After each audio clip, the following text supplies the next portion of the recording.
السلام علیکم ورحمۃ اللہ وبرکاتہ۔ الحمد للہ رب العالمین، الصلاۃ والسلام علی رسولہ الکریم، اما بعد فاعوذ باللہ من الشیطان الرجیم، بسم اللہ الرحمن الرحیم۔ ہر قسم کی تعریف، حمد و ثناء، کبریائی اور بڑائی اس اللہ رب العزت کے لیے ہیں جو تمام جہانوں کا پالنے والا رب ہے، اور اسی طرح اس کے آخری نبی محمد الرسول اللہ صلی اللہ علیہ وسلم پر بے شمار درود و سلام ہو۔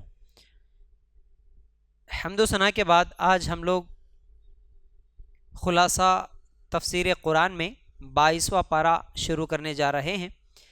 22ویں پارے میں 4 صورتیں ہیں، ایک تو سورۃ الاحزاب، دوسرا سورہ سبا، تیسرا سورہ فاطر، چوتھا سورہ یاسین۔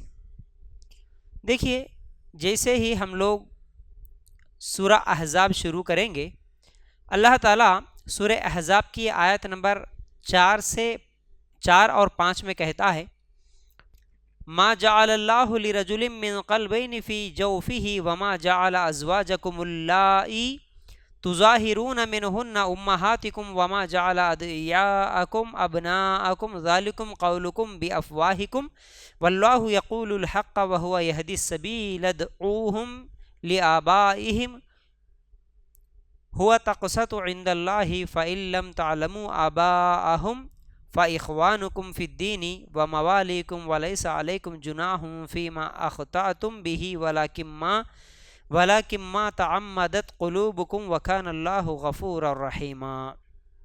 دیکھیے، اصل میں صدیوں سے مکے کے مشرکین میں ایک رسم چلی آ رہی تھی۔ وہ رسم یہ ہے کہ جن لوگوں کے ہاں اولاد نہیں ہوتی تھی، وہ کسی دوسرے سے بچہ لے لیتے تھے اور اسے اپنا بچہ قرار دیتے تھے، لیکن یہ رسم اسلام کے کئی احکاموں سے ٹکراتی ہے۔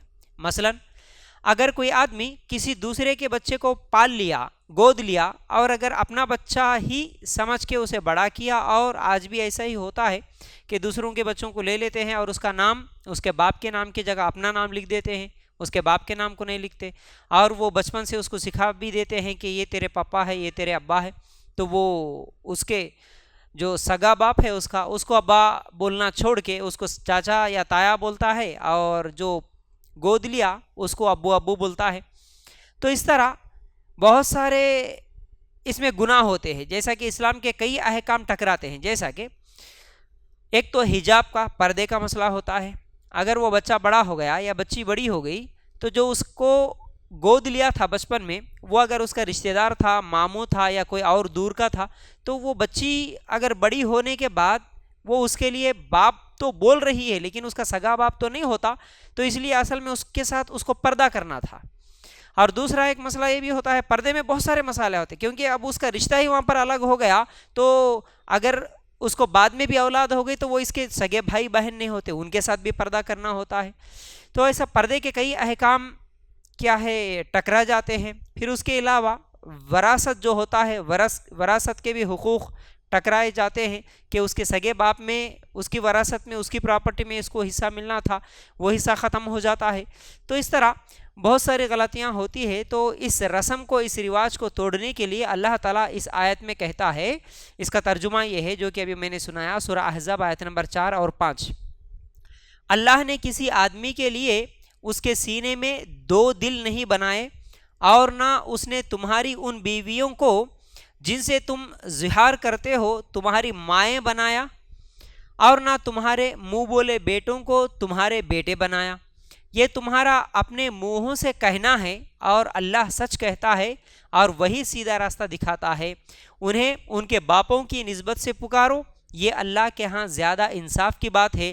پھر اگر تم ان کے باپ نہ جانو تو وہ دین میں تمہارے بھائی اور تمہارے دوست ہے، اور تم پر اس میں کوئی گناہ نہیں جس میں تم نے خطا کی، اور لیکن جو تمہارے دلوں نے ارادے سے کیا، اور اللہ ہمیشہ بے حد بخشنے والا اور نہایت رحم کرنے والا۔ دیکھیے، اس میں اللہ تعالیٰ نے واضح کر دیا کہ جو منہ بولے بیٹے ہوتے ہیں، جیسا کہ ابھی میں نے کہا کہ کوئی کسی کی اولاد کو، کسی کے بچے کو گود لے لیا، اب اس کو ابا بولنا سکھا دیا، یہ منہ بولا بیٹا ہو گیا۔ تو اللہ تعالیٰ نے اس رسم کو، جو کہ پہلے صدیوں سے چلتے ہوئے آ رہا تھا مکے کے مشرکین میں، اس کو ختم کر دیا کہ تم آج کے بعد منہ بولے بیٹوں کو سگے بیٹوں کی طرح یا پھر ان کو سگے باپوں کی طرح دیکھنا یہ بند کر دو، یہ بہت بڑا گناہ ہے، یہ غلطی ہے۔ تو اس سے ایک بات یہ بھی معلوم ہوئی. اچھا اس کے بعد اللہ تعالیٰ کہتا ہے اگر تم جان بوجھ کر غلطی کر رہے تو اللہ تعالیٰ اس کو پکڑتا, جانے انجانے میں اگر تم گناہ کرے خطا کرے تو اللہ تعالیٰ اسے معاف کرتا ہوں بول رہا. تو آج بھی اگر کوئی اس طرح دوسروں کی اولاد کو پال لیتے ہیں, گود لے لیتے ہیں, بچپن سے لا لیتے ہیں, تو اس طرح اگر ان کی پرورش کر رہے ہیں, تمہارے کو اولاد نہیں ہے تو دوسروں کے بچوں کو لا کے لے لیے, گود لیے, یہ جائز ہے, پرورش کرنا, ان پر خرچ کرنا, یہ سب جائز ہے. لیکن اس بچے کو اس کے باپ کی جگہ, اس کا نام باپ کی جگہ لکھنا یہ غلط ہے, چاہے وہ سرٹیفکیٹ میں لکھنا ہو یا پھر بچپن سے اس کی عادت ڈالنا کہ بیٹا یہ تمہارے ابا ہے, یہ تمہارے امی ہے, اور اس کے سگے ماں باپ کو اس سے دور کرنا اور بتانا ہی نہیں کہ یہ تیرے سگے ماں باپ ہے, اور اگر کچھ لوگ بتاتے بھی ہے تو یہ تمہارے ماموں ہے, چاچا ہے, اس طرح ان کے ساتھ رشتہ جوڑ دیتے ہیں. یہ بہت بڑی غلطی ہے. اور خاص طور سے سگے بھائی ایک دوسرے کے بچوں کو لے لیتے ہیں. خاص طور سے ہمارے ماحول میں ایسا ہوتا ہے کہ اگر بڑے بھائی کو 3-4 بیٹیاں ہیں, چھوٹے بھائی کو 3-4 بیٹے ہی ہے, تو ان کو بیٹی کی محبت ہوتی ہے, ان کو بیٹی کی محبت ہے, تو ان لوگ ایک دوسرے کو اس طرح بچوں کو تبدیل کر لیتے ہیں. اب وہ جو اس کا سگا بھائی ہے اس کو چاچا بولنے لگتا ہے اور اس کو ابو بولنے لگتا ہے. یہ بالکل غلط بات ہے. کئی لوگوں کا اولاد نہیں ہوتی تو اپنے بھائی کے بچوں کو لے لیتے یا پھر بہن کے بچوں کو لے لیتے, اب ان کو ابو بولنا شروع کر دیتے ہیں اور سرٹیفکیٹ میں بھی ان کا ہی نام لکھ لیتے. یہ بہت بہت بہت بڑی غلطی ہے, کیونکہ زندگی بھر پھر ان کے پردے کا بھی مسئلہ ہوتا ہے اور پراپرٹی کا مسئلہ ہوتا ہے. یہ زندگی بھر پھر وہ حرام کام چلتے چلے جاتا, وہ گناہ کے کام چلتے چلے جاتے ہیں. تو اس لیے اس طرح لینا, گود لے کے باپ کا نام تبدیل کر دینا, یہ جائز نہیں ہے. اب اس رسم کو توڑنے کے لیے اللہ تعالیٰ اللہ کے رسول صلی اللہ علیہ وسلم کے ساتھ ہی عملی نمونہ کیا ہے دکھانا چاہا. تو سیدنا زید بن حارث رضی اللہ تعالیٰ, دیکھیے یہ جو زید بن حارث ہے تو یہ ایک غلام ہے, یعنی حارثہ, زید بن حارثہ رضی اللہ تعالیٰ عنہ یہ غلام تھے, لیکن جنہیں آپ صلی اللہ علیہ وسلم آزاد کر کے اپنا بیٹا بنا لیا تھا, کیونکہ یہ حکم آنے سے پہلے خود اللہ کے رسول صلی اللہ علیہ وسلم غلام تھے, لیکن ان کو آزاد کر کے اللہ کے رسول صلی اللہ علیہ وسلم منہ بولا بیٹا بنا لیے. اس لیے تمام لوگ انہیں زید بن حارثہ کے بجائے زید بن محمد کہا کرتے تھے. خود اللہ کے رسول صلی اللہ علیہ وسلم کیونکہ ان کو بیٹا بنا لیے تو اب وہ زید رضی اللہ تعالیٰ جو تھے ان کو زید بن حارثہ, ان کے اصل باپ کا نام حارثہ تھا, تو حارثہ کہنے کے بجائے زید بن محمد, یہ محمد کا بیٹا ہے, اس طرح کہنے لگے. تو اب ہوا یوں کہ باپ ہونے کی نسبت سے اللہ کے رسول صلی اللہ علیہ وسلم نے ان کی شادی بھی اپنی پھوپھی ذات زینب بنت جہش سے کر دیا. اللہ کے رسول صلی اللہ علیہ وسلم ان کی شادی بھی کر دیے, مگر دونوں میں نباہ نہ ہوا اور سیدنا زید رضی اللہ تعالیٰ عنہ انہیں طلاق دے دیے. بعد میں کیا ہوا, انہوں طلاق دے دیے. ادھر یہ حرمت کی آیت بھی نازل ہوئی کہ آج کے بعد کوئی منہ بولے بیٹا سگا بیٹے کی طرح نہیں ہوتا, یہ آیت بھی نازل ہوئی, جس کے بعد یہ رشتہ بھی ختم ہو گیا. تو اصلی باپوں کے ساتھ ہی اب ان کو پکارنے کا حکم جاری ہو گیا. اس سے سیدنا زید رضی اللہ تعالیٰ عنہ جو محمد بن زید کہلایا جاتے تھے, اب اس طرح ان کا پکارنا بھی بند ہو گیا. تو اب ان کو کہا جانے لگا یہ زید بن حارثہ ہے. ٹھیک ہے, آج کے بعد اللہ کا حکم ہے, اب تمہیں زید بن حارثہ ہی کہیں گے. اب ہوا یوں کہ اللہ کے رسول صلی اللہ علیہ وسلم کا زید رضی اللہ تعالیٰ عنہ سے باپ بیٹے والا رشتہ ختم ہو گیا, جو منہ بولا باپ بیٹے کا جو رشتہ تھا وہ ختم ہو گیا. تو ان کی جو بیوی تھی جن کا زید رضی اللہ تعالیٰ عنہ طلاق دے دیے تھے جن کو, تو اللہ کے رسول صلی اللہ علیہ وسلم کا اور اس عورت کا پہلے رشتہ تھا سسر والا رشتہ, تو اب وہ رشتہ بھی ختم ہو گیا.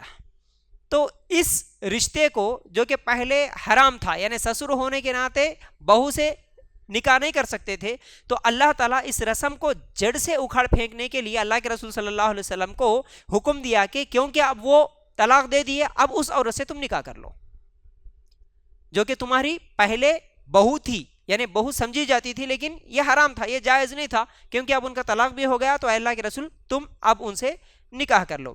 لیکن رسول اللہ صلی اللہ علیہ وسلم کو منافقین کے پروپیگنڈے کا اندیشہ تھا. اب اگر میں اس طرح کہوں, یعنی اللہ تعالیٰ جیسے حکم دیا اگر ویسا میں اگر شادی کر لوں تو پھر منافقین جو ہے پروپیگنڈا کریں گے, ارے یہ کیسا نبی ہے, دیکھو اپنی بہو سے نکاح کر لیا. مگر اللہ تعالیٰ اپنے اصول ہر حال میں نافذ کرتا ہے. لہٰذا اللہ تعالیٰ آسمان پر رسول اللہ صلی اللہ علیہ وسلم کی زینب رضی اللہ تعالیٰ عنہ سے شادی کر دی، جس کے تعلق سے سورہ احزاب آیت نمبر 37 میں اللہ تعالیٰ کہتا ہے وَإِذْ تَقُولُوا لِلَّذِي أَنْعَمَ اللَّهُ عَلَيْهِ وَأَنْعَمْتَ عَلَيْهِ أَمْسِكْ عَلَيْكَ زَوْجَكَ وَاتَّقِ اللَّهَ وَتُخْفِي فِي نَفْسِكَ مَا اللَّهُ مُبْدِيهِ وَتَخْشَى النَّاسَ وَاللَّهُ أَحَقُّ أَنْ تَخْشَاهُ فَلَمَّا قَضَى زَيْدٌ مِّنْهَا وَطَرًا زَوَّجْنَاكَهَا لِكَيْ لَا يَكُونَ عَلَى الْمُؤْمِنِينَ حرج في أزواج أدعيائهم إذا قضوا منهن وطرا وكان أمر الله مفعولا. سورہ احزاب آیت نمبر 37. جب تو اس شخص سے جس پر اللہ نے انعام کیا اور جس پر تو نے انعام کیا کہہ رہا تھا کہ اپنی بیوی اپنے پاس روکے رکھ اور اللہ سے ڈر، اور تو اپنے دل میں وہ بات چھپاتا تھا جسے اللہ ظاہر کرنے والا تھا اور تو لوگوں سے ڈرتا تھا، یعنی اللہ کے رسول صلی اللہ علیہ وسلم کو اللہ تعالیٰ بول رہا ہے کہ تو لوگوں سے ڈر رہا تھا، اس لیے ان کو طلاق دینے سے بھی روکنے کا حکم دے رہا تھا، حالانکہ اللہ زیادہ حقدار ہے کہ تو اس سے ڈرے. یعنی اصل میں تو لوگوں سے نہیں ڈرنا، منافقین سے نہیں ڈرنا، بلکہ تو اللہ تعالیٰ سے ڈرنا. پھر جب زید نے اس سے اپنی حاجت پوری کر لی تو ہم نے تجھ سے اس کا نکاح کر دیا. اب اللہ تعالیٰ بول رہا ہے کہ میں خود نکاح کر دیا تمہارا، تاکہ مومنوں پر اپنے منہ بولے بیٹوں کی بیویوں کے بارے میں کوئی تنگی نہ رہے. اب یہ رسم بالکل ہی ختم ہو جائے. صرف منہ بولا بیٹا، یہ میرا بیٹا ہے بولنے سے وہ سگے بیٹے کی طرح نہیں ہوتا. اس رسم کو ختم کرنا تھا، اللہ تعالیٰ اس لیے حکم دے دیا میں تمہارا نکاح کر دیا. جب وہ ان سے حاجت پوری کر چکے اور اللہ کا حکم پورا کیا جانے والا ہے، اس طرح اللہ تعالیٰ اس رسم کو ختم کر دیا. پھر اس کے بعد اللہ تعالیٰ کہتا ہے سورہ احزاب آیت نمبر 6 میں وَأُولُو الْأَرْحَامِ بَعْضُهُمْ أَوْلَىٰ بِبَعْضٍ فِي كِتَابِ اللَّهِ مِنَ الْمُؤْمِنِينَ وَالْمُهَاجِرِينَ إِلَّا أَن تَفْعَلُوا إِلَىٰ أَوْلِيَائِكُمْ مَعْرُوفًا كَانَ ذَلِكَ فِي الْكِتَابِ مَسْطُورًا. اور رشتہ دار اللہ کی کتاب میں ان کا بعض پر دوسرے ایمان والوں اور ہجرت کرنے والوں سے زیادہ حق رکھنے والا ہے، مگر یہ کہ تم اپنے دوستوں سے کوئی نیکی کرو، یہ حکم کتاب میں ہمیشہ لکھا ہوا ہے. یعنی مکے کے جو صحابہ تھے سب کچھ چھوڑ کر ایمان اور اسلام بچانے کے لیے جب ہجرت کر کے مدینہ آئے تو اللہ تعالیٰ نے یہ حکم دیا کہ اب مکہ میں جن کا گھر تھا، جن کے رشتہ دار تھے، جن کی بیویاں تھے، بچے تھے، سب کچھ چھوڑ کے صحابہ آ گئے. تو اب مدینہ کے جتنے بھی صحابہ ہے وہ مکہ کے صحابہ کو بھائی بھائی بنا لیں گے. اب اس پر کئی واقعات ہیں، بلکہ اللہ کے رسول صلی اللہ علیہ وسلم جب مکہ سے ہجرت کر کے آنے والے ان صحابہ کو، ان مہاجرین کو اور مدینہ کے صحابہ کو بلا کے آج کے بعد تم ان کے بھائی، تم ان کے بھائی، تم ان کے بھائی، اس طرح بھائی بھائی بنا دیا. تو کئی صحابہ مکہ سے آنے والے صحابہ کو اپنا سگا بھائی بنا لیے، یعنی بھائیوں کی طرح بنا لیے اور گھر لے کے گئے اور بولے کہ میری جتنی پراپرٹی میں ہے آپ لوگوں کے لیے آدھا حصہ ہے، میرے 2 گھر ہیں تو اس میں سے 1 گھر تمہارا، میری اتنی زمین ہے تو اس میں سے اتنی زمین تمہاری. اس طرح کیونکہ اللہ کے رسول صلی اللہ علیہ وسلم بھائی بنا دیے، کیونکہ تم سب کچھ چھوڑ کے اپنے ایمان کے خاطر آ گئے تو اس طرح بھائی بھائی بن گئے. پھر اس کے بعد ازواج مطہرات کا مقام اللہ تعالیٰ بیان کر رہا ہے. ازواج مطہرات کا مطلب اللہ کے رسول صلی اللہ علیہ وسلم کی بیویوں کا مقام. دیکھیے، ایک تو رسم لے پالک اور قانون اخوت کا خاتمہ جب ہوا تو اس کے بعد ذہن میں بات آتی تھی کہ پھر کسی عام شخص کو چاچا، بابا یا کسی عورت کو خالہ، پھوپھی کہنا بھی غلط ہوگا، شاید ایسا بھی بولنا غلط ہوگا. اس طرح ذہن میں خیال آتا تھا. خصوصاً نبی کریم صلی اللہ علیہ وسلم کی بیویوں کے تعلق سے یہ کہنا بھی درست نہ ہوگا کہ یہ ازواج کو امہات المومنین کہنا، یعنی یہ ہماری مائیں ہیں، اس طرح کہنا بھی غلط ہوگا. شاید یہ شک آیا تو اللہ تعالیٰ نے سورہ احزاب آیت نمبر 6 میں کہا النبی اولیٰ بالمؤمنین من انفسہم وازواجہ امہاتہم. یہ نبی مومنوں پر ان کی جانوں سے زیادہ حق رکھنے والا ہے اور اس کی بیویاں ان کی مائیں ہیں. تو نبی کی بیویاں تمام امت کے لیے مائیں ہیں، تو ہمارے لیے بھی جتنی اللہ کے رسول صلی اللہ علیہ وسلم کی بیویاں ہیں وہ سب ہمارے لیے مائیں ہیں. تو اسے برقرار رکھنے کی وجہ یہ ہے کہ یہ محض احترام کا رشتہ ہے، اس سے اسلام کے کسی حکم پر زد نہیں پڑتی، حقوق اور فرائض کا کوئی مسئلہ کھڑا نہیں ہوتا. اس سے ثابت ہوا کہ اگر اسلام کے کسی حکم پر زد نہ پڑتی ہو محض احترام کے لیے کوئی بھی رشتہ استوار کر لیا جائے تو اس میں کوئی حرج نہیں ہے. یعنی خالی بولنے کے حد تک اگر کسی کو اگر خالہ پھوپھی اس طرح اگر زبان سے بولنے کے حد تک کوئی بول رہا تو بولنا جائز ہے, لیکن اسے اگر سگے رشتوں کی طرح اگر بنا لیا تو پھر وہ جائز نہیں ہے. ٹھیک ہے. پھر اسی طرح اللہ کے رسول صلی اللہ علیہ وسلم کے تعلق سے سورہ احزاب آیت نمبر 40 میں اللہ تعالیٰ کہتا ہے ما کان محمد ابا احد من رجالکم ولکن رسول اللہ وخاتم النبیین وکان اللہ بکل شیء علیما. محمد تمہارے مردوں میں سے کسی کا باپ نہیں اور لیکن وہ اللہ کا رسول اور تمام نبیوں کا ختم کرنے والا ہے اور اللہ ہمیشہ سے ہر چیز کو خوب جاننے والا ہے. یعنی محمد صلی اللہ علیہ وسلم آخری رسول ہے, اس لیے ضروری تھا کہ ابھی اس رسم کو ختم کیا جائے ورنہ بعد میں اسے ختم کرنے کا کوئی موقع نہیں آئے گا.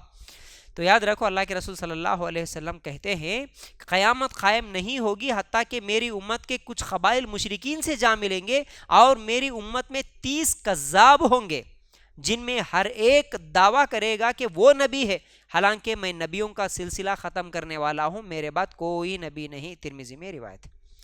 اللہ کے رسول صلی اللہ علیہ وسلم آخری نبی ہے بولنے کے لیے یہ دلیل ہے. اللہ کے رسول صلی اللہ علیہ وسلم کے بعد کوئی نبی نہیں آئے گا قیامت تک. اور اللہ کے رسول صلی اللہ علیہ وسلم نے یہ بھی واضح کر دیا کہ میرے بعد 30 کذاب قسم کے جھوٹے لوگ آئیں گے جو نبوت کا دعویٰ کریں گے, کہیں گے کہ میں بھی نبی ہوں. جیسا کہ ابھی ایک فتنہ بھی چل رہا نا, وہ شکیل کا فتنہ, تو وہ بھی اپنے آپ کو نبی کہتا ہے, چھپا ہوا ہے وہ, بہرحال کہیں مہاراشٹر وغیرہ میں ہے. تو اس کے کئی لوگ حنیف بن شکیل کے نام سے آپ ویڈیوز دیکھے ہوں گے, حنیف بن شکیل اور اس کو ماننے والے, جب ان سے کہا جاتا ہے کہ وہ کافر ہے بولو بولے تو وہ نہیں بولیں گے, مسلمانوں کی طرح رہیں گے, مسلمانوں کے ساتھ مل کے رہیں گے, نمازیں بھی پڑھیں گے اور وہ اپنے آپ کو وہ جو حنیف بن شکیل ہے اس کو نبی مانتے ہیں. پھر اسی طرح اور بھی کئی ایسے لوگ آئے, بہرحال یوٹیوب پر بھی ان لوگوں کے ویڈیوز موجود ہیں. کئی لوگ اپنے آپ کو نبوت کا دعویٰ کریں کہ میں بھی نبی ہوں.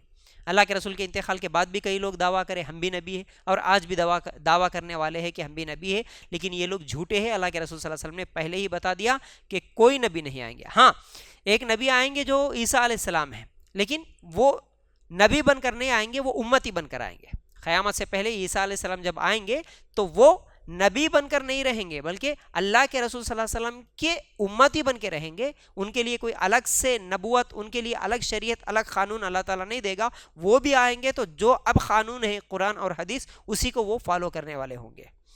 اب اس کے بعد اللہ تعالیٰ اللہ کے رسول صلی اللہ علیہ وسلم کی جو بیویاں ازواج مطہرات ہیں ان کو کچھ نصیحتیں کر رہا. کیا ہے؟ ازواج مطہرات امت کی خواتین کے لیے بطور نمونہ ہے, کیونکہ تمام مسلمان عورتوں کے لیے نبی کی بیویاں ایک نمونہ اور آئیڈیل ہے, اس لیے انہیں بڑی احتیاط سے زندگی بسر کرنا ضروری ہے.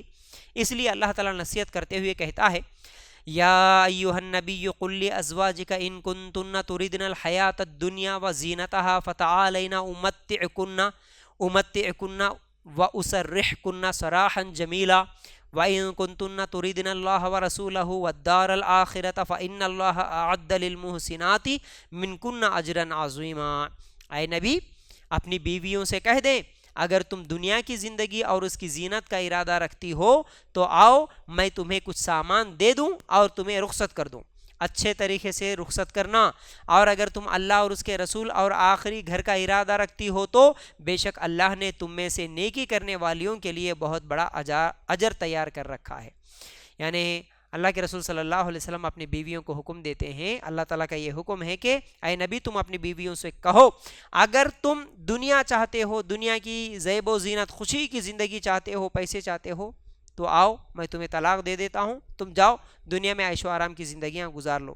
لیکن اگر تم اللہ اور اس کے رسول کی اطاعت کرنا چاہتی ہو اور قیامت کے دن کا تم کو اگر ارادہ ہے, یعنی جنت میں اگر تم جانا چاہتے ہو, تو پھر نبی کے ساتھ نبی کریم صلی اللہ علیہ وسلم کی اطاعت کرتے ہوئے جو غریبی کی زندگی ہی کیوں نہ ہو, یہ زندگی مشکل ہو, تکلیف ہو, صبر کرتے ہوئے تمہیں زندگی گزارنا ہوگا. نہیں اگر تمہیں پسند نہیں ہے تو نبی طلاق دے دیں گے, تم دنیا کی زندگی اپنی مرضی کی زندگی گزار سکتے ہو. اس طرح اللہ تعالیٰ اللہ کے رسول صلی اللہ علیہ وسلم سے کہلوایا, کیونکہ آگے چل کر تم پوری قیامت تک مسلمان عورتوں کے لیے آئیڈیل بننے والی ہو, تو اس لیے نبی کی زندگی میں رہنا ہے یا پھر طلاق لے کے رخصت ہونا ہے, یہ تمہاری مرضی ہے. اس کے بعد اللہ تعالیٰ کہتا ہے یا نساء النبی من یأت منکن بفاحشہ مبینۃ یضاعف لها العذاب ضعفین وکان ذلک علی اللہ یسیرا، اے نبی کی بیویوں تم میں سے جو کھلی بے حیائی عمل میں لائے گی اس کے لیے عذاب دگنا بڑھایا جائے گا، اور یہ بات اللہ پر ہمیشہ سے آسان ہے۔ اگر تم نبی کے ساتھ ہوتے ہوئے اگر کوئی بے حیائی کا کام کرو گے تمہارے لیے ڈبل عذاب ہے۔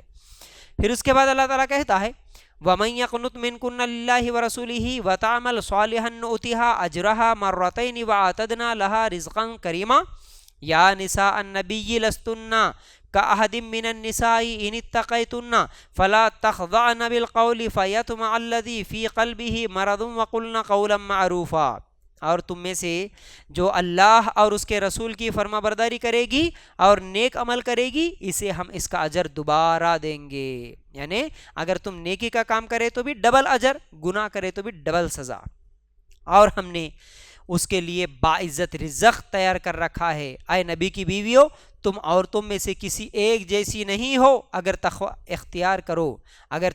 اختیار کرو تو بات کرنے میں نرمی نہ کرو کہ جس کے دل میں بیماری ہے تما کر بیٹھے، اور بات کہو تو اچھی کہو، یعنی اللہ تعالیٰ اللہ کے رسول صلی اللہ علیہ وسلم کی بیویوں کو بھی یہ حکم دے رہا تم کسی سے بات کرتی ہو غیر مردوں سے اگر کبھی ضرورت کے تحت بات کرنا پڑے تو نرم لہجے میں نہ بات کرو۔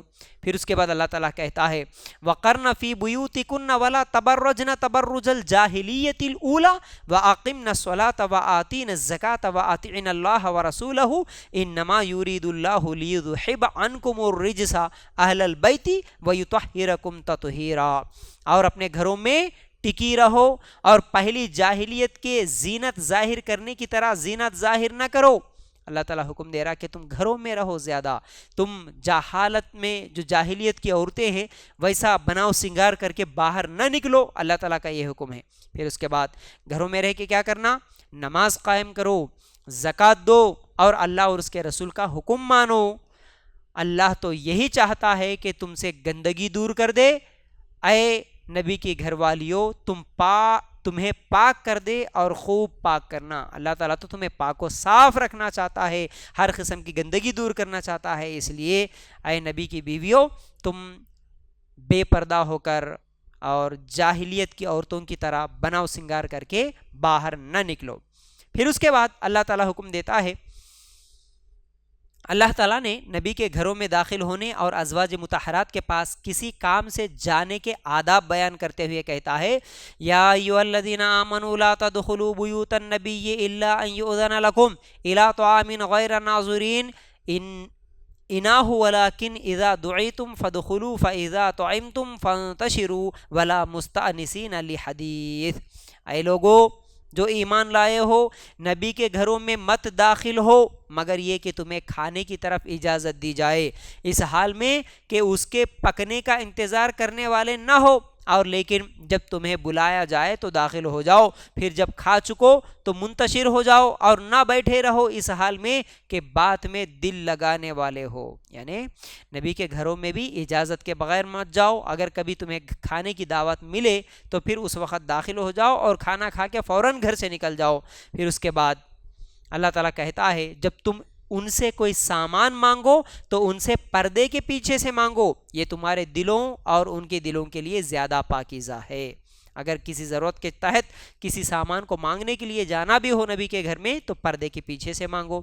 اب اس کے بعد اللہ تعالیٰ پردہ کرنے کا جو حکم دیا، یا ایھا النبی قل لازواجک وبناتک ونساء المؤمنین یدنین علیہن من جلابیبہن ذلک ادنی ان یعرفن فلا یؤذین وکان اللہ غفورا رحیما، سورہ احزاب آیت نمبر 59۔ اے نبی اپنی بیویوں اور بیٹیوں اور مومنوں کی عورتوں سے کہہ دے، اب یہاں پر حکم کیا ہے، نبی تم بولو، کن سے؟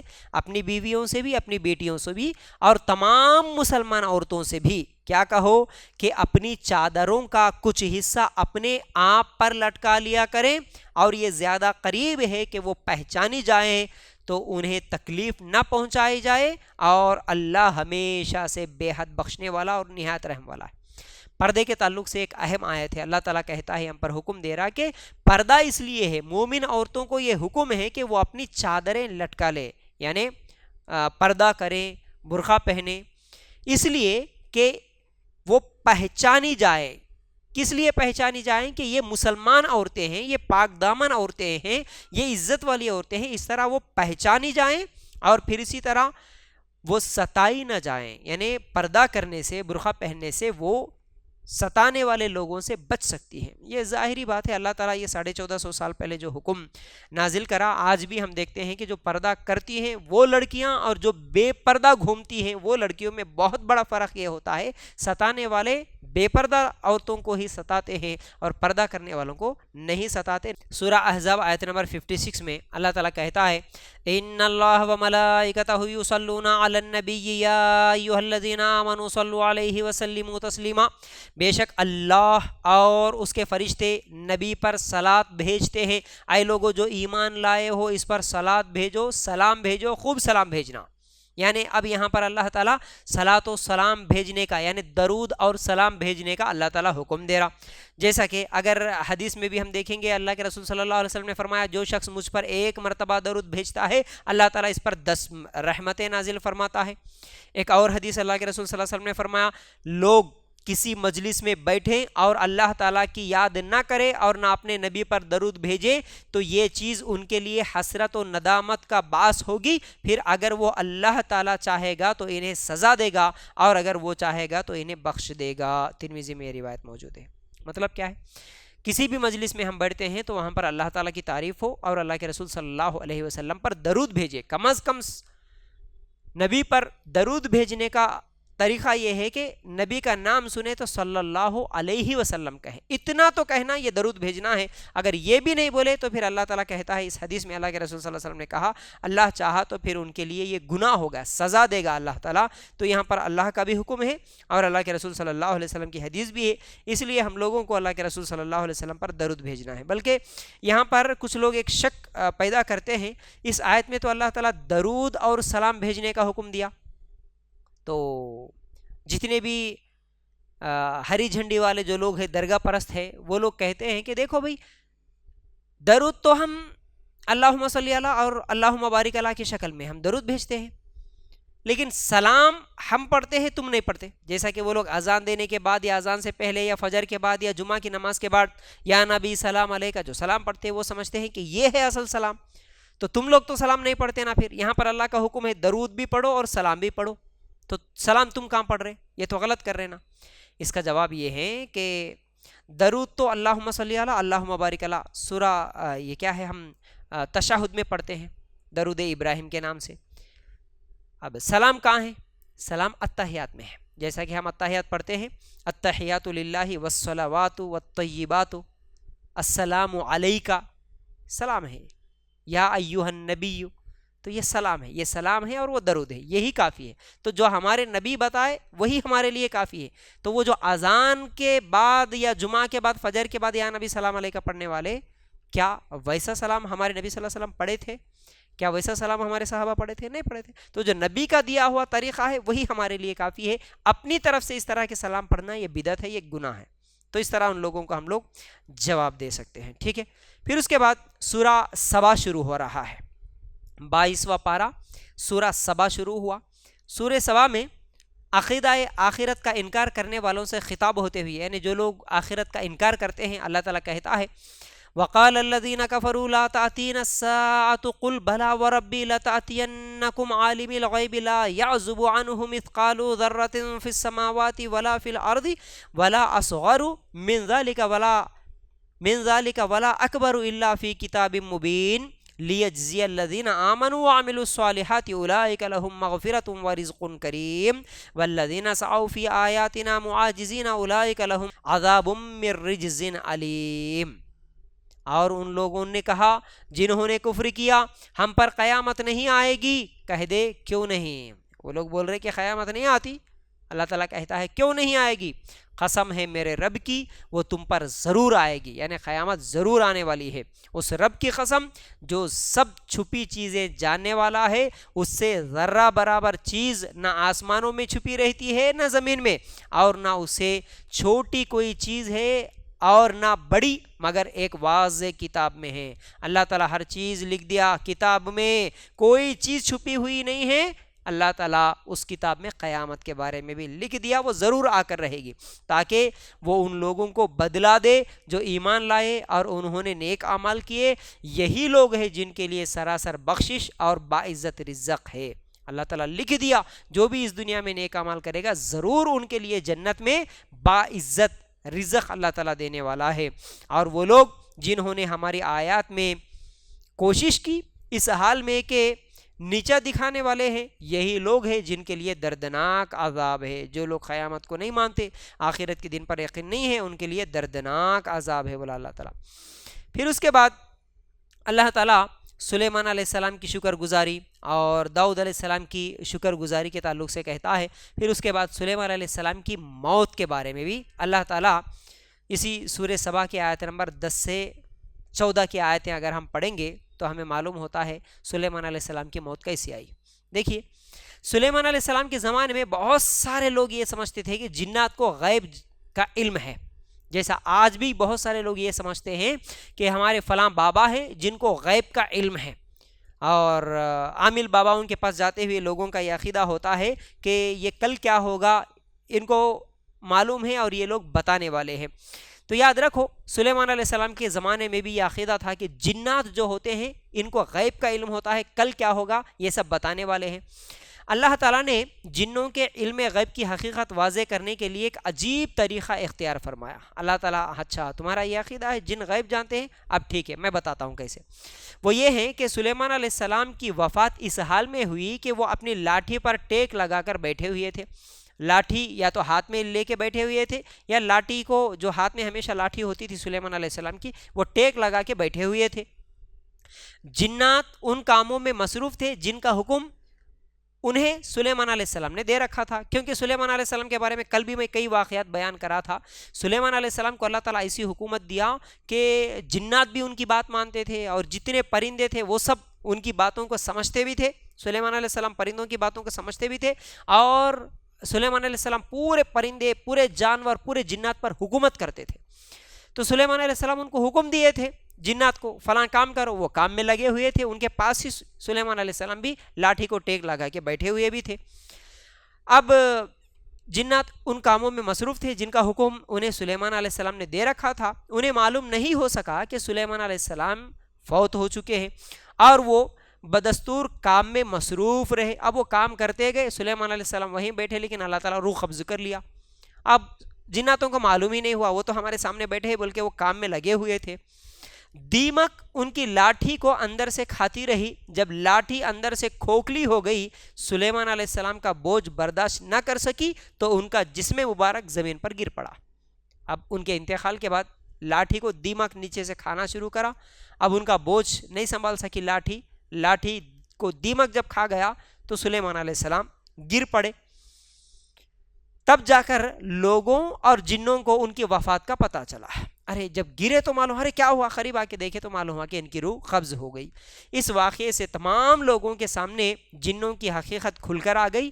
اگر وہ غیب جانتے ہوتے تو ذلیل کرنے والے عذاب میں مبتلا نہ رہتے۔ اس کے تعلق سے اللہ تعالیٰ کہتا ہے سورہ سبا آیت نمبر 10 سے 14 تک، فَلَمَّا قَضَيْنَا عَلَيْهِ الْمَوْتَ مَا دَلَّهُمْ عَلَى مَوْتِهِ إِلَّا دَابَّةُ الْأَرْضِ تَأْكُلُ مِنْ سَأَتَهُ فَلَمَّا خَرَّ تَبَيَّنَتِ الْجِنُّ أَن لَّوْ كَانُوا يَعْلَمُونَ الْغَيْبَ مَا لَبِثُوا فِي الْعَذَابِ الْمُهِينِ۔ پھر جب ہم نے اس پر موت کا فیصلہ کیا تو انہیں اس کی موت کا پتہ نہیں دیا، مگر زمین کے کیڑے یعنی دیمک نے، جو اس کی لاٹھی کھاتا رہا۔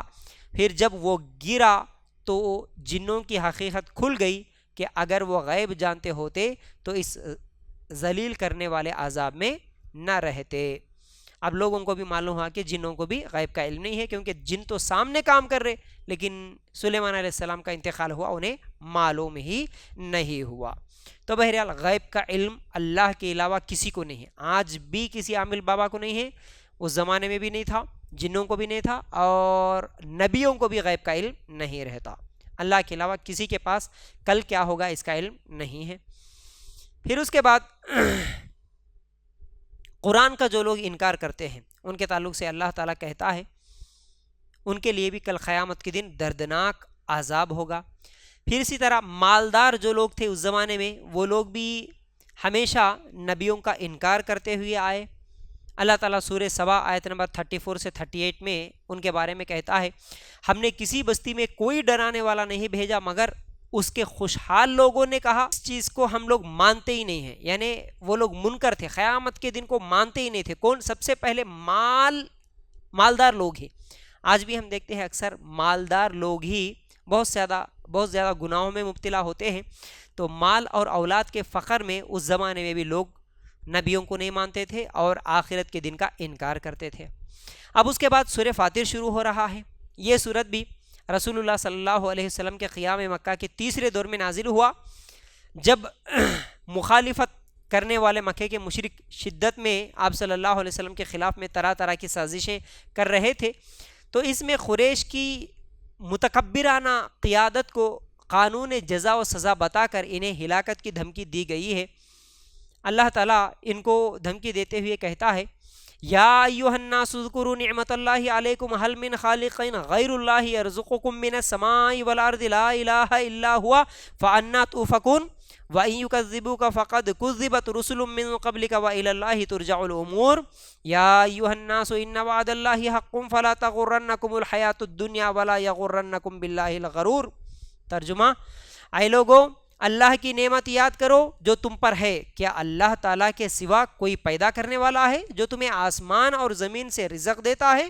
اس کے سوا کوئی معبود نہیں، تو تم کہاں بہکائے جاتے ہو؟ اللہ تعالیٰ ان سے سوال کرا، تم کدھر بھاگ رہے، تم کدھر گھوم رہے؟ اللہ تعالیٰ تمہیں پیدا کرا، اللہ تعالیٰ تمہیں رزق دے رہا ہے، اور اگر وہ تجھے جھٹلائیں تو یقیناً تجھ سے پہلے کئی رسولوں کو جھٹلا چکے۔ اے نبی، آج یہ لوگ نہیں مان رہے، تجھے جھٹلا رہے، تجھ سے پہلے بھی کئی نبیوں کو یہ لوگ جھٹلا چکے ہیں، اور سب کام اللہ ہی کی طرف سے لوٹائے جاتے ہیں۔ اے لوگو، یقیناً اللہ تعالیٰ کا وعدہ سچا ہے، تو کہیں دنیا کی زندگی میں تمہیں دھوکے میں نہ ڈال دے، اور کہیں وہ دھوکے باز جو شیطان ہے تمہیں اللہ کے بارے میں دھوکے میں نہ ڈالے۔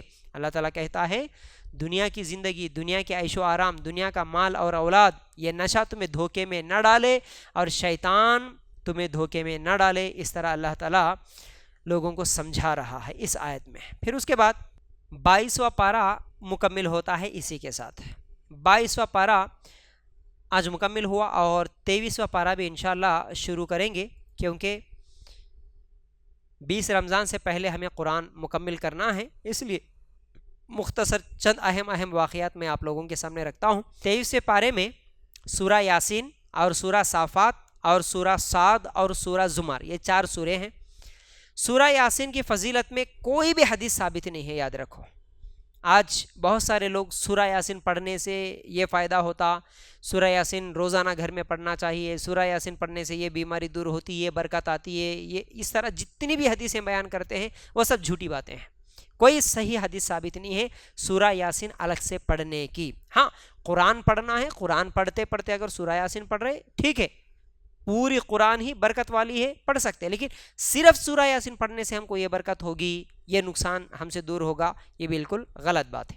اللہ تعالیٰ کہتا ہے یاسین والقرآن الحکیم انک لمن المرسلین علی صراط مستقیم تنزیل العزیز الرحیم لتنذر قوما ما انذر آباؤہم فہم غافلون۔ سورہ یاسین 1 سے لے کر 6۔ اس حکمت سے بھرے ہوئے قرآن کی قسم، بلا شبہ تو یقیناً بھیجے ہوئے لوگوں میں سے ہے، یعنی تم اللہ کے بھیجے ہوئے رسولوں میں سے ہے، سیدھی راہ پر ہے، یہ سب پر غالب نہایت مہربان کا نازل کیا ہوا ہے۔ یہ جو قرآن ہے یہ اللہ تعالیٰ کا نازل کیا ہوا ہے تاکہ تو اس سے قوم کو ڈرائے۔ اے نبی، اس قرآن کے ذریعے تو لوگوں کو ڈرائے جن کے باپ دادا نہیں ڈرائے گئے تو وہ بے خبر ہے۔ پھر یہ اس لیے کہا گیا کہ عرب میں اسماعیل علیہ السلام کے بعد کوئی نبی آیا نہیں تھا، عرب کے لوگوں میں اسماعیل علیہ السلام کے بعد کوئی نبی نہیں آئے، اس لیے اللہ تعالیٰ ڈرا رہا کہ تم بھی اللہ کے بھیجے ہوئے رسول ہو اور اس کتاب کے ذریعے سے تم ان کو ڈراؤ۔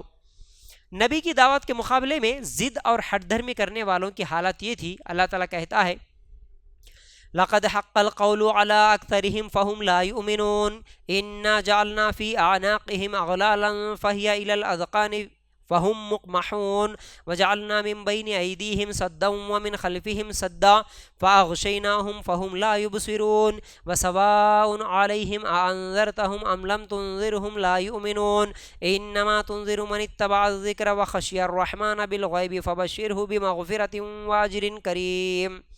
سورہ یاسین آیت نمبر 7 سے لے کر 11.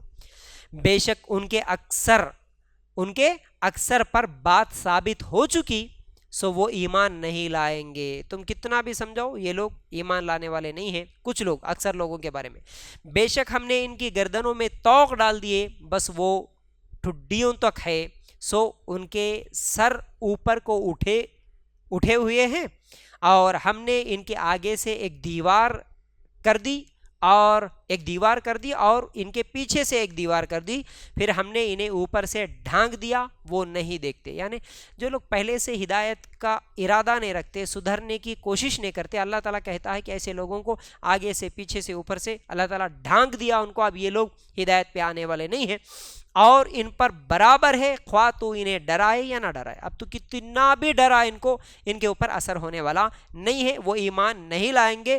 تو صرف اسی کو ڈراتا ہے جو نصیحت کی پیروی کرے. یعنی تو اسی کو ڈرا سکتا ہے، اسی کو سمجھا سکتا ہے جو سدھرنا چاہتا ہے اور اللہ کی بات ماننا چاہتا ہے اور رحمان سے بن دیکھے ڈرتا ہے. اللہ کو بغیر دیکھ کے جو ڈرتا ہے اس کو تو نصیحت کر سکتا ہے، اس کو سمجھا سکتا ہے. سو اسے بڑی بخشش اور باعزت اجر کی خوشخبری دے. یعنی جو اللہ سے ڈرتا، جو تیری پیروی کرتا، جو تیری بات مانتا، اسے تو باعزت اجر کی خوشخبری دے، یعنی جنت کی خوشخبری دے. اب اس کے بعد اللہ تعالیٰ ایک بستی میں 3 رسولوں کو بھیجا ایک ساتھ.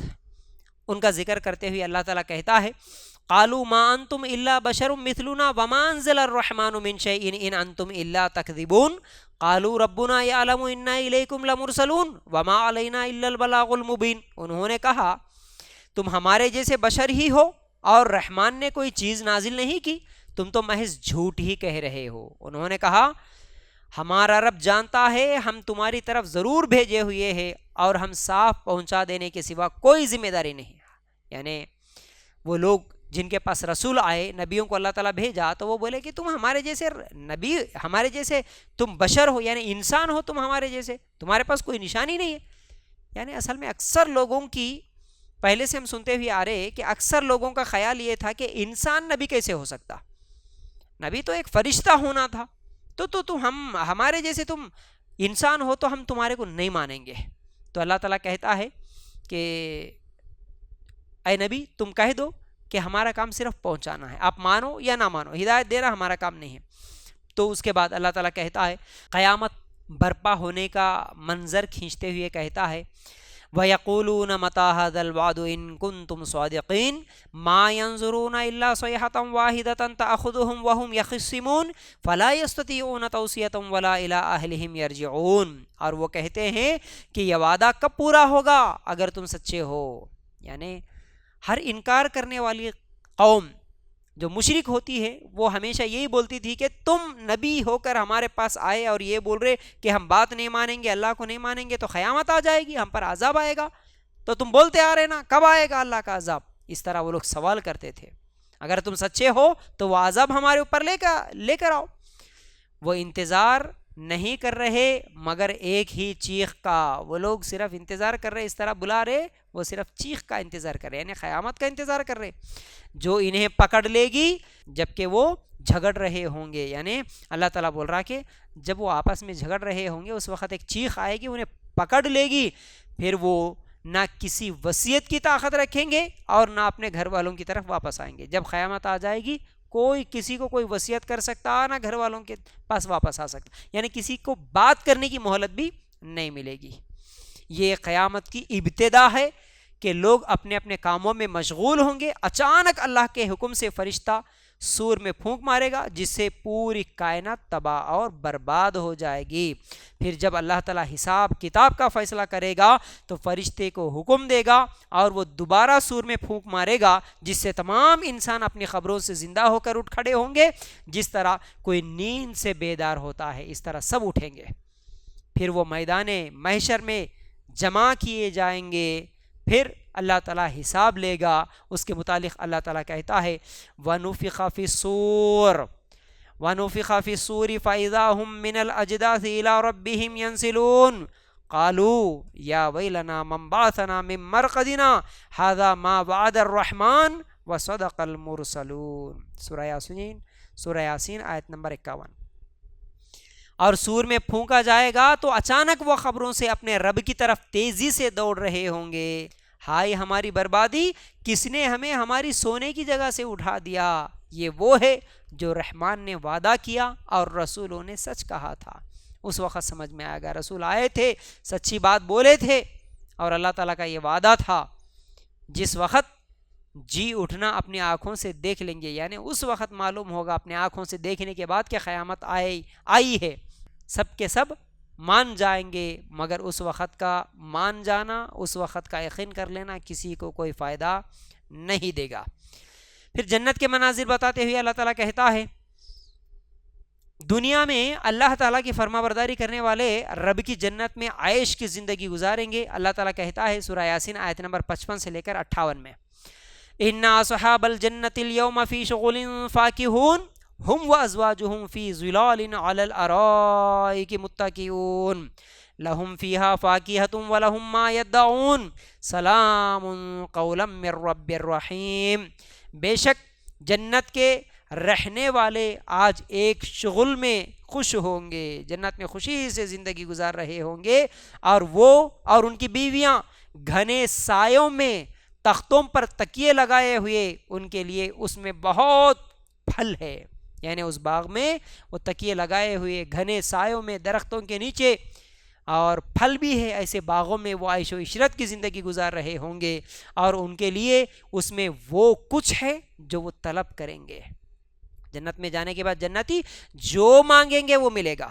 سلام ہو اس رب کی طرف سے کہا جائے گا جو بے حد مہربان ہے۔ اللہ اکبر۔ فرشتے وہاں پر سلام بھی پیش کریں گے۔ اور قیامت کے دن نافرمانوں کی حالت کیسی ہوگی؟ وہ لوگ جنہوں نے اپنے نبیوں کی دعوت کو ٹھکرایا وہ قیامت کے دن بہت بری حالت میں ہوں گے۔ اللہ تعالیٰ کہتا ہے وَامْتَازُوا الْيَوْمَ أَيُّهَا الْمُجْرِمُونَ أَلَمْ أَعْهَدْ إِلَيْكُمْ يَا بَنِي آدَمَ أَلَّا تَعْبُدُوا الشَّيْطَانَ إِنَّهُ لَكُمْ عَدُوٌّ مُّبِينٌ وَأَنِ اعْبُدُونِي هَذَا صِرَاطٌ مُّسْتَقِيمٌ وَلَقَدْ أَضَلَّ مِنْكُمْ جِبِلًّا كَثِيرًا أَفَلَمْ تَكُونُوا تَعْقِلُونَ هَذِهِ جَهَنَّمُ الَّتِي كُنْتُمْ تُوعَدُونَ اصْلَوْهَا الْيَوْمَ بِمَا كُنْتُمْ تَكْفُرُونَ الْيَوْمَ نَخْتِمُ عَلَىٰ أَفْوَاهِهِمْ وَتُكَلِّمُنَا أَيْدِيهِمْ وَتَشْهَدُ أَرْجُلُهُمْ بِمَا كَانُوا يَكْسِبُونَ۔ سورہ یاسین آیت نمبر 59 سے 65۔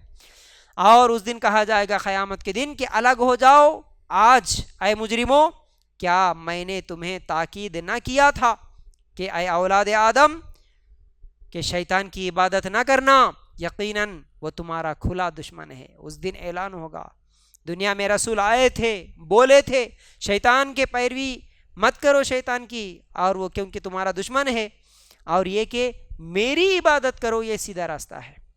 اللہ تعالیٰ اس دن کہے گا میری عبادت کرنا، شیطان کی بات نہیں ماننا، اور بلا شبہ یقیناً اس نے تم میں سے بہت سی مخلوق کو گمراہ کر دیا، شیطان بہت سارے لوگوں کو گمراہ کر دیا۔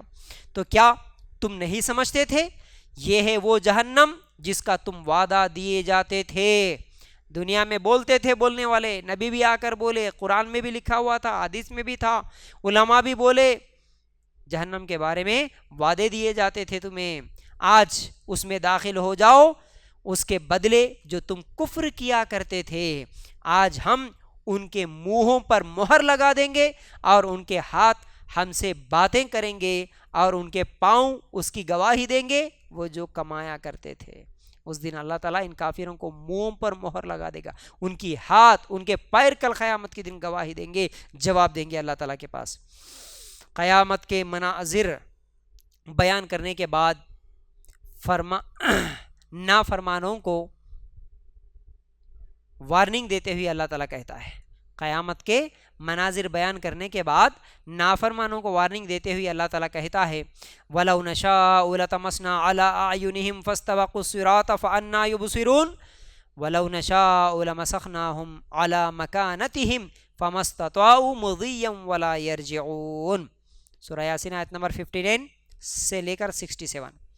اور اگر ہم چاہیں تو یقیناً ان کی آنکھیں مٹا دیں، پھر وہ راستے کی طرف بڑھیں تو کیسے دیکھیں گے، اور اگر ہم چاہیں تو یقیناً ان کی جگہ ہی پر ان کی صورتیں بدل دیں، پھر نہ وہ آگے چل سکے اور نہ واپس آ سکے۔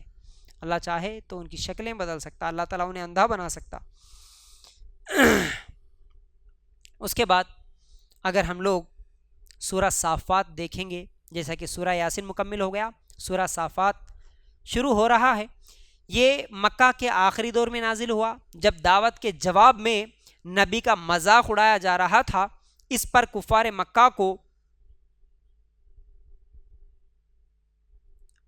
مکہ کو تنبیہ کی جا رہی تھی۔ اس کے ساتھ ساتھ انبیاء اور اہل ایمان پر بار بار اللہ تعالیٰ کی طرف سے سلام بھیجنے کا تذکرہ ہے، جیسا کہ اگر سورہ صافات 1 سے لے کر 3 اگر ہم لوگ پڑھیں گے، وَالصَّافَّاتِ صَفًّا فَالزَّاجِرَاتِ زَجْرًا فَالتَّالِيَاتِ ذِکْرًا۔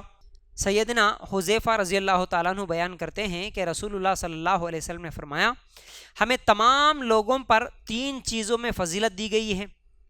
ایک، ہماری صفیں فرشتوں کی صفوں کی طرح بنائی گئی ہے، اور ہمارے لیے ساری زمین مسجد بنا دی گئی ہے، اور ہمارے لیے زمین کی مٹی پاک کرنے والی بنا دی ہے جب ہمیں پانی نہ ملے۔ صحیح مسلم میں یہ حدیث موجود ہے۔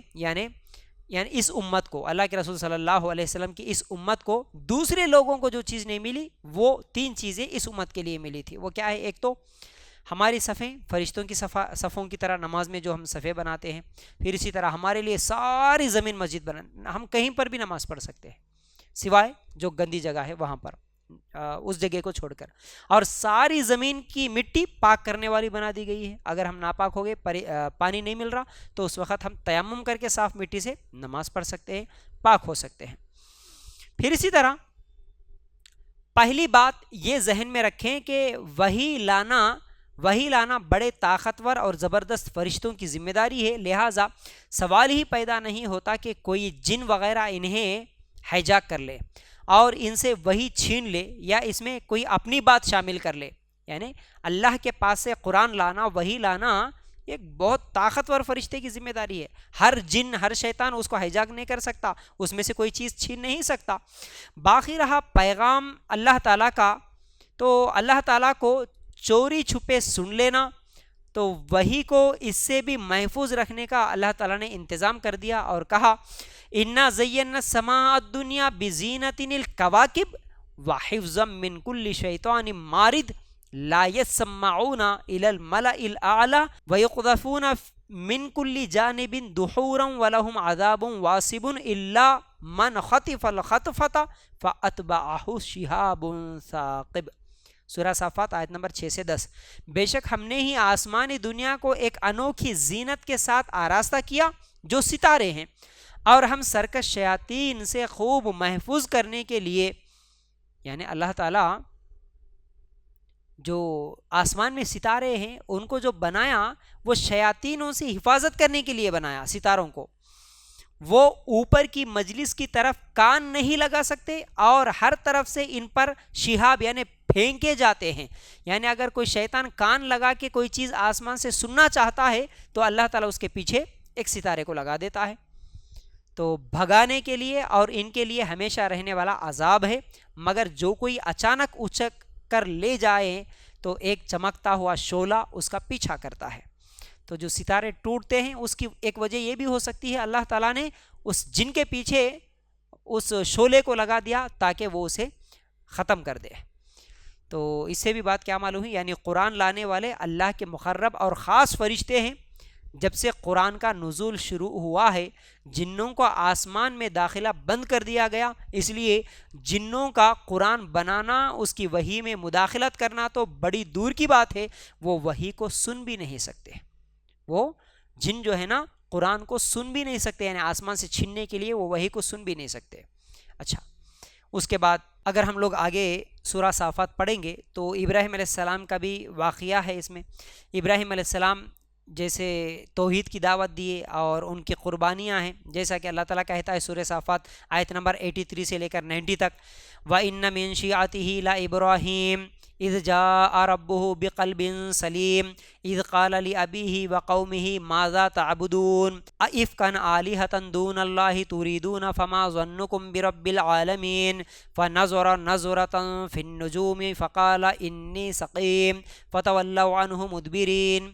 اور بے شک اللہ کے گروہ میں سے یقیناً ابراہیم بھی ہے جو اپنے رب کے پاس سے بے روگ دل لے کر آیا، یعنی اللہ کے رسول صلی اللہ علیہ وسلم ابراہیم علیہ السلام کے اللہ تعالیٰ ابراہیم علیہ السلام کے تعلق سے کہتا ہے کہ ان کا دل صاف دل ہے۔ جب اس نے اپنے باپ اور اپنی قوم سے کہا تم کس چیز کی عبادت کرتے ہو، ابراہیم علیہ السلام قوم کو دعوت دے رہے، باپ کو دعوت دے رہے، کیا اللہ کو چھوڑ کر گھڑے ہوئے معبودوں کو چاہتے ہو؟ تو جہانوں کے رب کے بارے میں تمہارا کیا گمان ہے؟ تو دوست انہیں میلے میں جانے کے لیے آئے، یعنی اس وقت ہم ابراہیم علیہ السلام کا پورا واقعہ پہلے سنیں۔ ابراہیم علیہ السلام اب قوم کو دعوت دیے، ان کے دوست چلو اے ابراہیم ہم میلے میں جائیں گے، تو انہوں نے ستاروں میں ایک نگاہ ڈالی، پھر کہا میں بیمار ہوں، بولے کہ ایسا اوپر دیکھے اور بولے کہ نہیں بھائی میں بیمار ہوں، میں نہیں آ سکتا، تو وہ اسے پیٹ پھیر کر واپس چلے گئے۔ جب قوم نے ابراہیم علیہ السلام کی بابت کان نہ دھرے تو ابراہیم علیہ السلام نے ایک کلہاڑا لے کر ان کے بت خانے میں پہنچے اور بتوں کو ریزہ ریزہ کر دیا۔ فراغ الی آلہتہم فقال الا تاکلون ما لکم لا تنطقون فراغ علیہم ضربا بالیمین۔ سورہ صافات میں اللہ تعالیٰ کہتا ہے تو وہ چپکے سے ان معبودوں کی طرف گیا اور اس نے کہا کیا تم کھاتے نہیں؟ تمہیں کیا ہے کہ تم بولتے نہیں؟ پھر وہ دائیں ہاتھ سے مارتے ہوئے ان پر پل پڑا، یعنی ابراہیم علیہ السلام وہ کلہاڑا لے کے پورے بتوں کو مارنا شروع کر دیے۔ شام کو جب وہ لوگ واپس آئے بتوں کی زیارت کے لیے حاضر ہوئے تو دیکھا سب ریزہ ریزہ ہو گئے، پورے بت ٹکڑے ٹکڑے ہو گئے تھے۔ پھر اس کے بعد فَأَقْبَلُوا إِلَيْهِ يَزِفُّونَ قَالَ أَتَعْبُدُونَ مَا تَنْحِتُونَ وَاللَّهُ خَلَقَكُمْ وَمَا تَعْمَلُونَ قَالُوا ابْنُوا لَهُ بُنْيَانًا فَأَلْقُوهُ فِي الْجَحِيمِ۔ تو وہ دوڑتے ہوئے اس کی طرف آئے، اس نے کہا کیا تم اس کی عبادت کرتے ہو جسے خود تراشتے ہو، حالانکہ اللہ ہی نے تمہیں پیدا کیا اور اسے بھی جو تم کرتے ہو۔ یعنی ابراہیم علیہ السلام ان کو دعوت دیے، سمجھائے دیکھو تم کن کی عبادت کر رہے جو نفع نہیں کر سکتے، نقصان نہیں کر سکتے، نفع نہیں دے سکتے، تم خود اپنے ہاتھوں سے بناتے ہو۔ تو پھر ان لوگوں نے یہ دلیل سننے کے بعد، یہ بات سمجھانے کے بعد ابراہیم علیہ السلام کو آگ میں پھینکنے کا حکم دیا، یعنی اس زمانے کا جو بادشاہ تھا ابراہیم علیہ السلام کو آگ میں پھینکنے کا حکم دیا۔ غرض انہوں نے اس کے ساتھ ایک چال چلنے کا ارادہ کیا، تو ہم نے بھی ایک چال یعنی ان کو نیچا کر دیا اور آگ کو اللہ تعالیٰ حکم دیا کہ آگ ابراہیم علیہ السلام کے لیے سلامتی والا بن جا، تو آگ ابراہیم علیہ السلام کو نہیں جلاتی۔ تو بہرحال اس کے بعد اسماعیل علیہ السلام کی قربانی بھی ہے، کیسے؟ سورہ صافات آیت نمبر 102 سے 111 اگر ہم پڑھیں گے، فلما بلغ معه السعی قال یا بنی انی ارى فی المنام انی اذبحک فانظر ماذا ترى قال یا ابت افعل ما تؤمر ستجدنی ان شاء اللہ من الصابرین۔ کیا ہے؟ پھر جب اس کے ساتھ دوڑ دھوپ کی عمر کو پہنچ گیا تو اس نے کہا اے میرے بیٹے بلا شبہ میں خواب میں دیکھتا ہوں، بے شک میں تجھے ذبح کر رہا ہوں۔ یعنی اسماعیل علیہ السلام جب بڑے ہوئے، ابراہیم علیہ السلام کے ساتھ چلنے پھرنے یعنی کام کرنے کے لائق ہوئے، تقریباً 13-14 سال کی عمر کو اللہ تعالیٰ نے حکم دیا اور ابراہیم علیہ السلام جا کے اپنے بیٹے سے کہتے ہیں بیٹا میں خواب دیکھتا ہوں، یعنی نبی کا خواب اللہ کا حکم ہوتا ہے، تو میں تجھے ذبح کر رہا ہوں، تو تیرا کیا خیال ہے؟ دیکھو بیٹے سے مشورہ کر رہے، تیرا کیا خیال ہے بیٹا، تو کیا کہے گا؟ اس نے کہا یعنی اسماعیل علیہ السلام نے کہا اے میرے ابا تجھے جو حکم دیا جا رہا ہے کر گزر، ابا جان تمہیں جو بھی حکم ہوا اللہ کا حکم ہے، کیونکہ بیٹے کو بھی معلوم ہے کہ یہ نبی ہے اور یہ اللہ کا حکم ہے، میں تیار ہوں، تمہیں جو حکم ہوا وہ تم کر گزریے، اگر اللہ نے چاہا تو ضرور مجھے صبر کرنے والوں میں سے پائے گا۔ تو جب دونوں نے حکم مان لیا اور اس نے اسے پیشانی کے ایک جانب پر گرا دیا اور ہم نے اسے آواز دی کہ اے ابراہیم یقیناً تو نے خواب سچا کر دکھایا، بے شک ہم نیکی کرنے والوں کو اسی طرح جزا دیتے ہیں، بے شک یہی تو یقیناً کھلی آزمائش ہے، یعنی یہ ابراہیم علیہ السلام کے لیے آزمائش تھی، اللہ تعالیٰ ان کا امتحان لینا چاہا، یہ کیا کرے گا بیٹی کی محبت میں میرا حکم انکار کر دے گا یا پھر بیٹے کو ذبح کرے گا. یہ آزمائش تھی. اور ہم نے اس کے فدیے میں ایک بہت بڑا ذبیحہ دیا, یعنی اللہ تعالیٰ آسمان سے ذبح کرنے کے لیے ایک مہنڈا بھیج دیا, اور پیچھے آنے والوں میں اس کے لیے یہ بات چھوڑ دی کہ ابراہیم پر سلام ہو, ہم اسی طرح نیکی کرنے والوں کو بدلہ دیتے ہیں, بلا شبہ وہ ہمارے مومن بندوں میں سے تھا. پھر یہی ابراہیم علیہ السلام کی سنت کو ہم ہر سال قربانی کی شکل میں اسے یاد کی طور پر ہم بھی قربانی دیتے ہیں. تو بہرحال اس طرح اللہ تعالیٰ ابراہیم علیہ السلام کا واقعہ ذکر کرتا ہے. پھر اس کے بعد یونس علیہ السلام کا بھی واقعہ ہے, جیسا کہ سورہ صافات آیت نمبر 139 سے 148 تک اگر ہم لوگ پڑھیں گے, وَإِنَّ يُونُسَ لَمِنَ الْمُرْسَلِينَ اِذْ أَبَقَ إِلَى الْفُلْكِ الْمَشْحُونِ فَسَاهَمَ فَكَانَ مِنَ الْمُدْحَضِينَ فَالْتَقَمَهُ الْحُوتُ وَهُوَ مُلِيمٌ فَلَوْلَا أَنَّهُ كَانَ مِنَ الْمُسَبِّحِينَ لَلَبِثَ فِي بَطْنِهِ إِلَى يَوْمِ يُبْعَثُونَ فَنَبَذْنَاهُ بِالْعَرَاءِ وَهُوَ سَقِيمٌ. بے شک یونس یقیناً رسولوں میں سے تھا, جب وہ بھری ہوئی کشتی کی طرف بھاگ کر گیا پھر وہ قرآن میں شریک ہوا تو ہارنے والوں میں سے ہو گیا. یعنی یونس علیہ السلام قوم کو دعوت دیتے, قوم ان کی بات نہیں مانی تو ناراض ہو کے غصے سے وہ نکل جاتے اور ایک کشتی میں بیٹھ جاتے, سمندر میں جو کشتی پر سوار ہو جاتے. اب جیسے ہی کشتی آگے چلتی تو زیادہ لوگ ہونے کی وجہ سے وہاں پر فیصلہ یہ ہوتا کہ کچھ لوگوں کو اترنا ہوگا, پانی میں کودنا ہوگا. اب کون کودیں گا, کس کو پانی میں پھینکیں گے؟ قرعہ ڈالتے. اب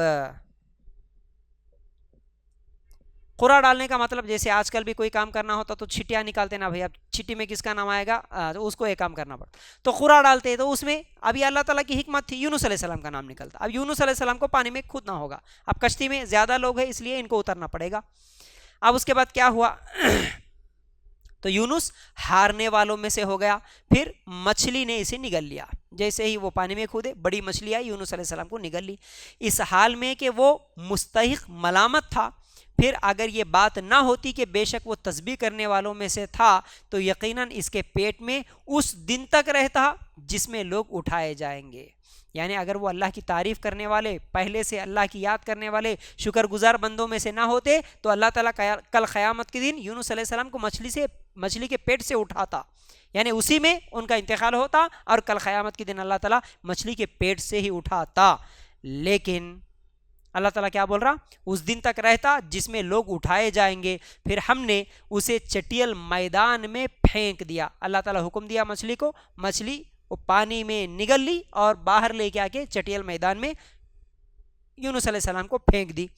اور ہم نے اس پر ایک بیلدار پودا اگایا, یعنی اور ہم نے اس پر ایک بیلدار پودا اگا دیا. یعنی یونس علیہ السلام جہاں گرے تھے وہاں پر اللہ تعالیٰ ایک پودا اگایا, ایک درخت اگایا, اور اسے 1,00,000 کی طرف بھیجا, بلکہ وہ زیادہ ہوں گے. بس وہ ایمان لے آئے تو ہم نے انہیں ایک وقت تک فائدہ دیا. یعنی پھر یونس علیہ السلام کو اللہ تعالیٰ ایک قوم کی طرف بھیجا, پھر وہ لوگ ایمان لے آئے. تو اس طرح یونس علیہ السلام کا بھی واقعہ ہے. اور یونس علیہ السلام کیا ہے, دعا بھی کرتے ہیں, لا الہ الا انت سبحانک انی کنت من الظالمین بول کر, جو کہ آج آیت کریمہ کے نام سے مشہور ہے. حالانکہ یہ ہر مصیبت کے وقت پڑھنے والی دعا ہے. آدمی جب بھی دعا کرتا ہے, ہم لوگ جب بھی دعا کرتے ہیں تو ہم اپنی دعاؤں میں یہ دعا پڑھے, لا الہ الا انت سبحانک انی کنت من الظالمین. یہ پڑھنے سے اللہ تعالیٰ ہماری مصیبت کو دور کرتا ہے. لیکن گھروں میں بٹھا کے, مدرسے کے بچوں کو بلا کے اس طرح آیت کریمہ کے نام پر, گھر کی اوپننگ کے نام پر, دکانوں کی اوپننگ کے نام پر پڑھنا یہ جائز نہیں ہے, کیونکہ یہ بدعت ہے, یہ سنت سے ثابت نہیں ہے. ٹھیک ہے. اس کے بعد سورہ صاد شروع ہوتا ہے. سورہ صاد اللہ تعالیٰ کہتا ہے, صاد والقرآن ذی الذکر بل الذین کفروا فی عزت وشقاق کم اہلکنا من قبلہم من قرن فنادوا ولا تحین مناص وعجبوا ان جاءہم منذر منہم وقال الکافرون ھذا ساحر کذاب اجعل الآلہۃ الہا واحدا ان ھذا لشیء عجاب وانطلق الملأ منهم ان امشوا واصبروا على آلهتكم ان هذا لشيء يراد ما سمعنا بهذا في